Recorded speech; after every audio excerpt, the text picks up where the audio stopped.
The observation deck of the ISS Retribution offered a panoramic view of destruction.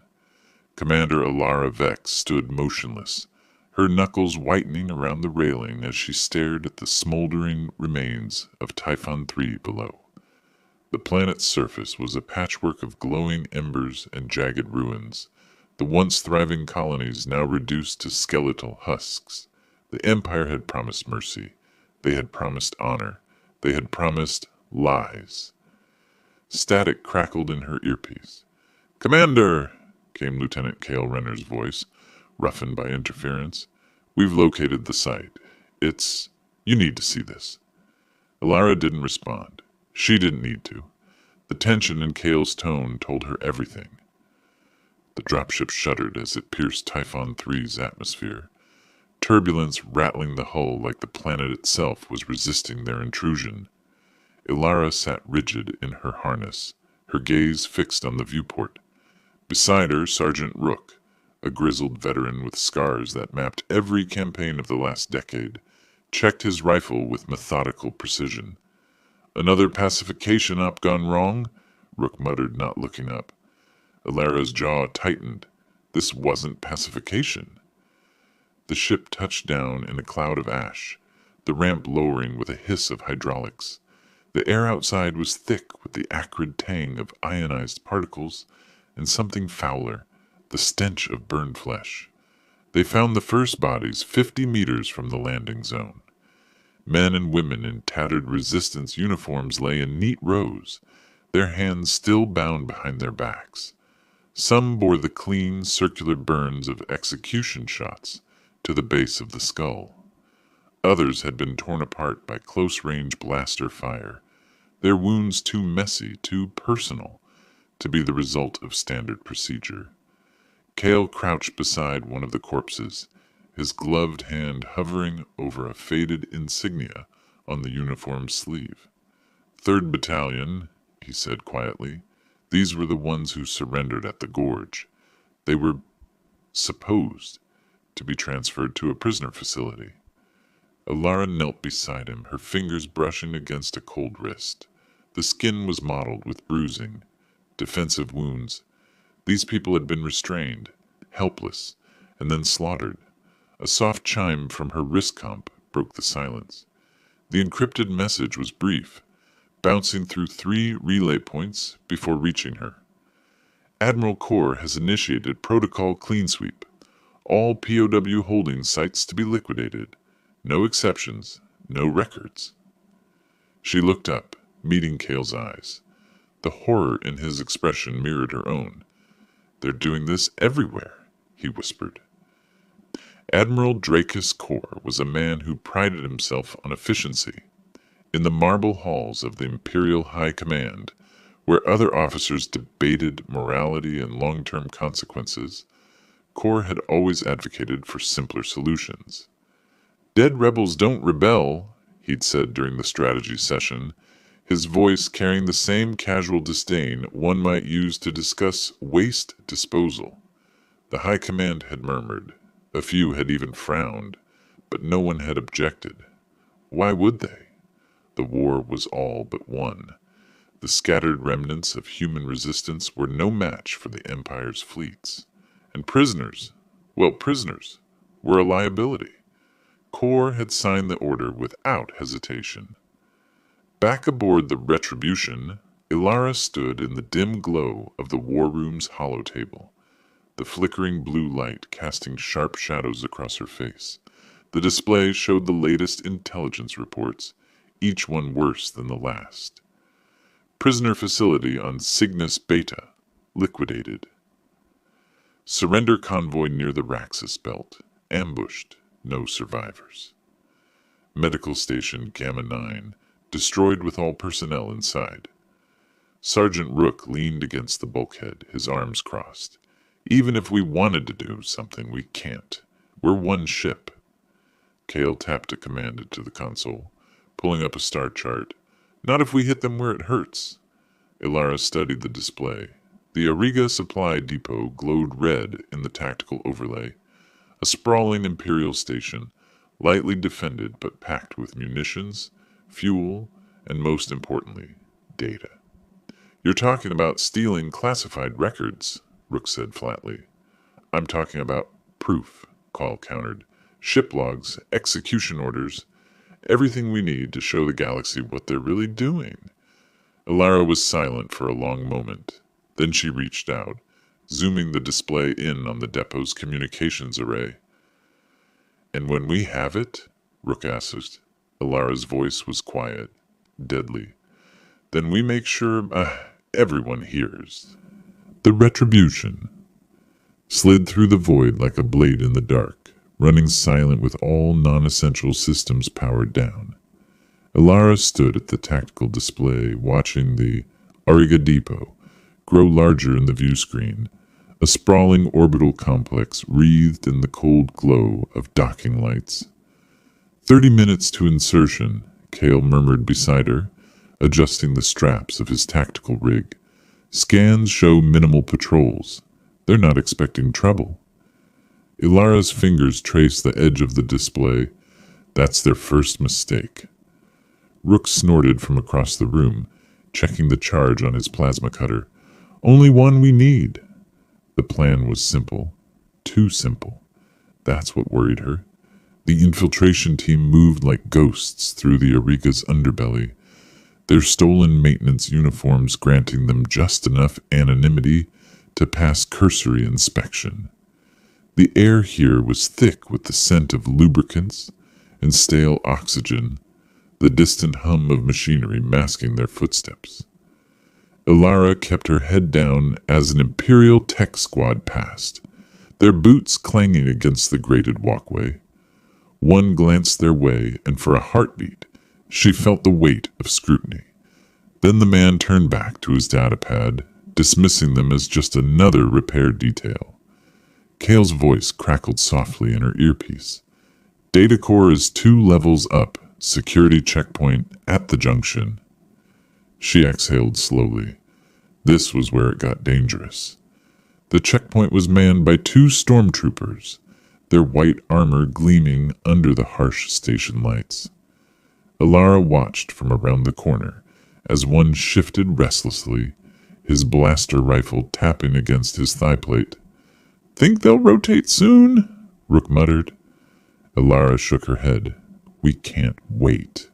She reached into her toolkit, withdrawing a small cylindrical device, a scrambler, courtesy of the Haas Retribution's black market contacts.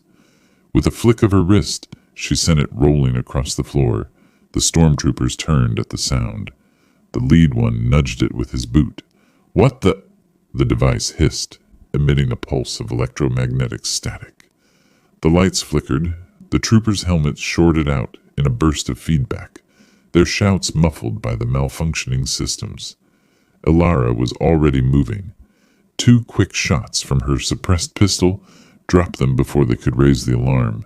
Clear, she whispered. Kale knelt beside the bodies, stripping one of its access chip. We've got maybe 10 minutes before someone notices they're offline. Then we move fast. The data core chamber was a cathedral of information, towering server stacks humming with the Empire's darkest secrets. Alara plugged the spike drive into the primary terminal, its progress bar crawling as it siphoned files. Ship manifests, patrol logs, execution orders. Kale's breath hitched as he skimmed the feed. Alara, this isn't just about the POWs. They're planning something bigger, a system-wide purge. Her stomach twisted. How many? Thousands, maybe millions? Anyone with rebel ties or even suspected sympathies? Rook cursed under his breath. We need to get this out. The console beeped. Download complete. Alara yanked the drive free. Now, The door exploded inward. White armor filled the doorway. Not just stormtroopers, death troopers. Their black-lined helmets scanning the room with lethal precision. Alara dove for cover as the first volley of blaster fire shattered the terminal behind her.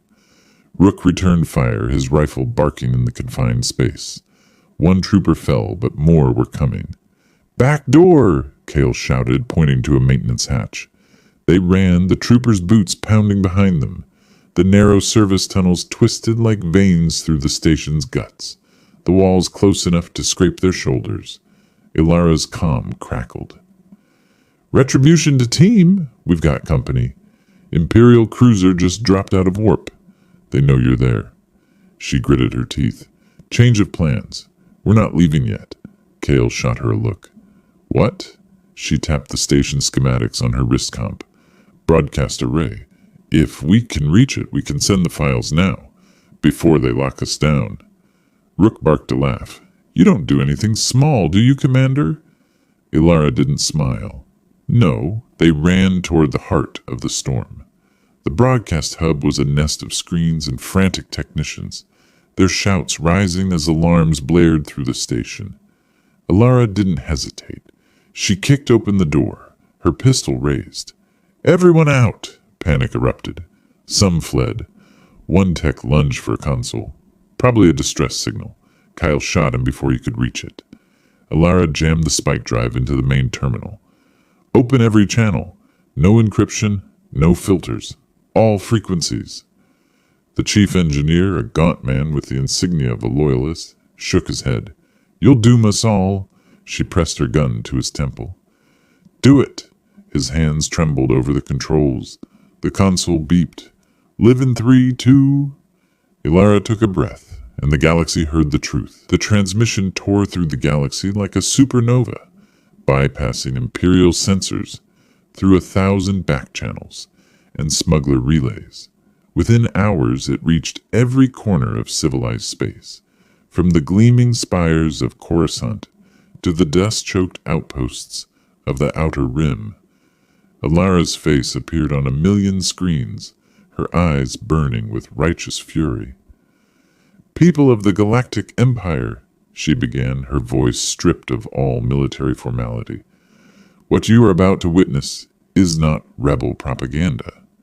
These are your government's own records, their own words. The footage that followed needed no narration. High-definition security hollows showed Imperial stormtroopers marching unarmed prisoners into mass graves. Audio logs captured officers casually discussing disposal quotas. Most damning of all was Admiral Kor's own voice, crisp and unconcerned, ordering the immediate termination of all detainees in Sector 7. Aboard the Retribution, the bridge crew watched in silence as their stolen data propagated across the network. Kale monitored the feed with growing unease. They're trying to jam it, he reported, fingers flying across his console. But it's too late. The cat's out of the bag.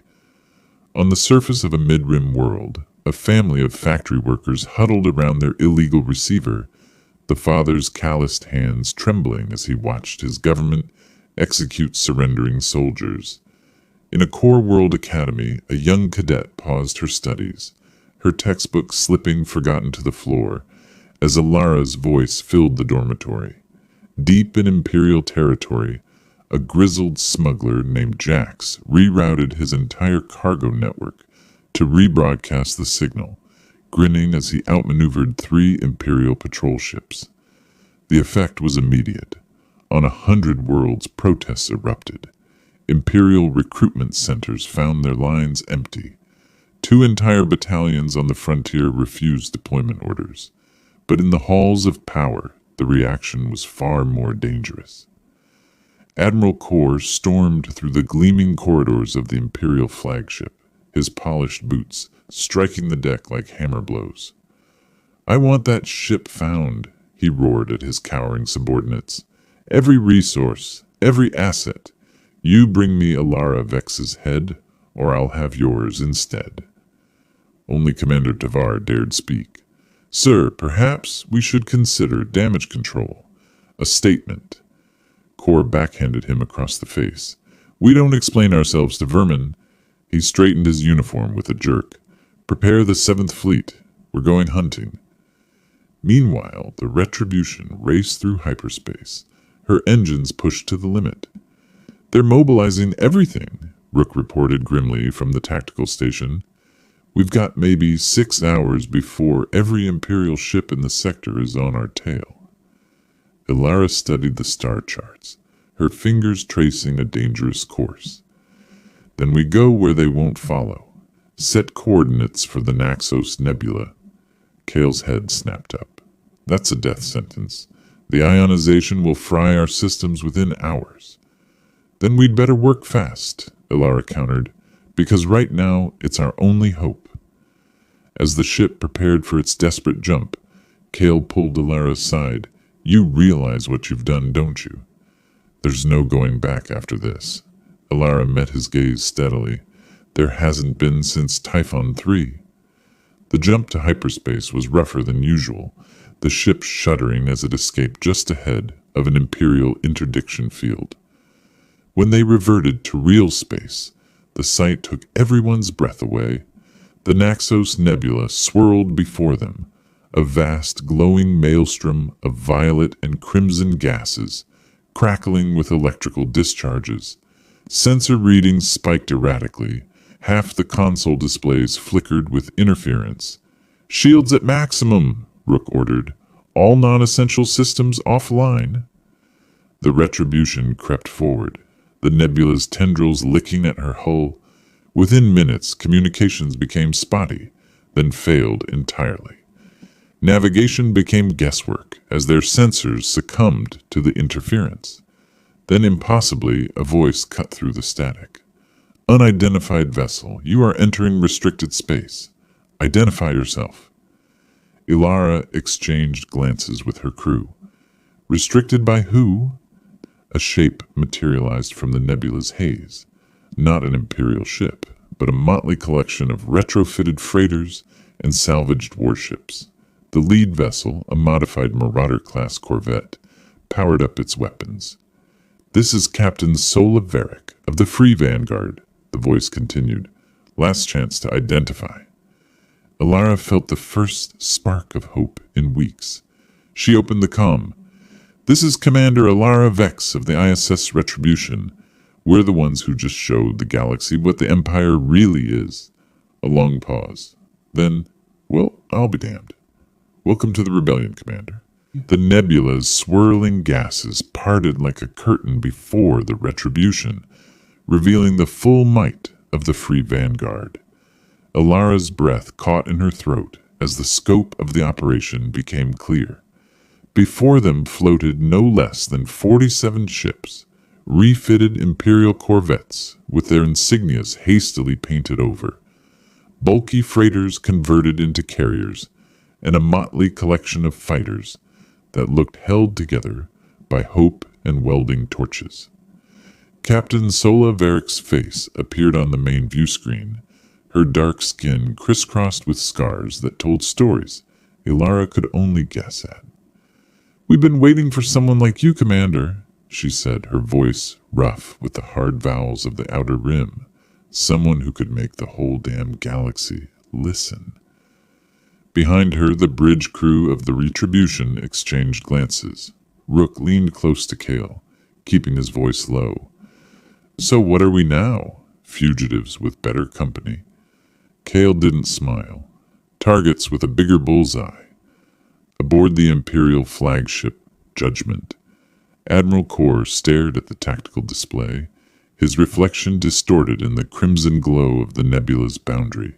You're telling me, he said, each word precise as a scalpel cut, that an entire rebel fleet has been operating inside that storm. Commander Tavar kept his posture rigid.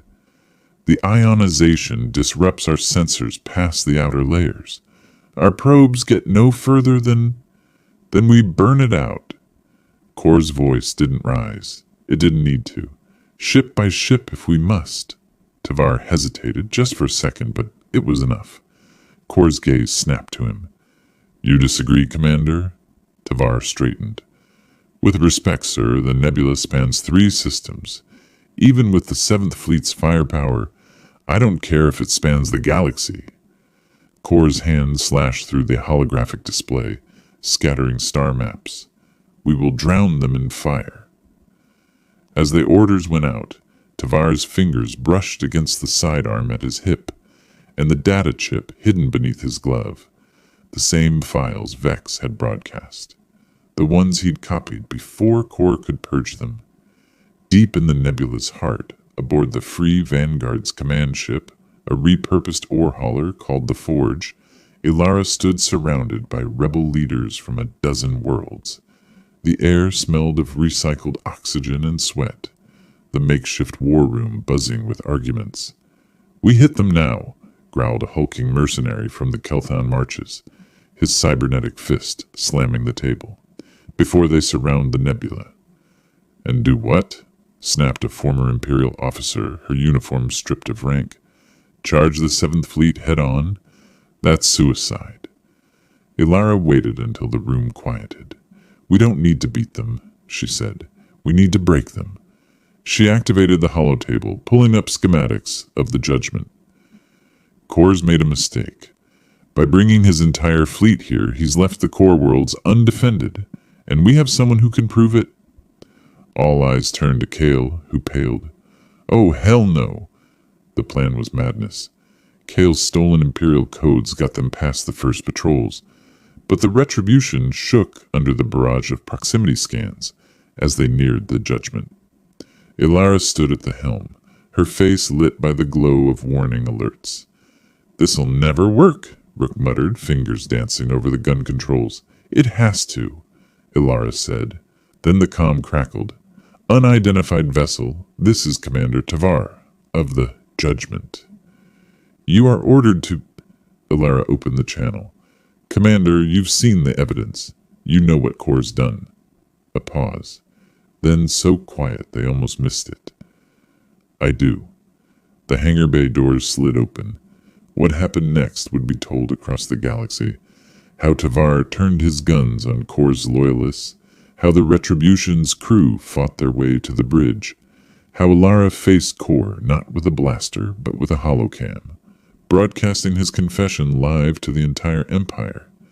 And how, when it was over, the first thing the rebels did wasn't to celebrate.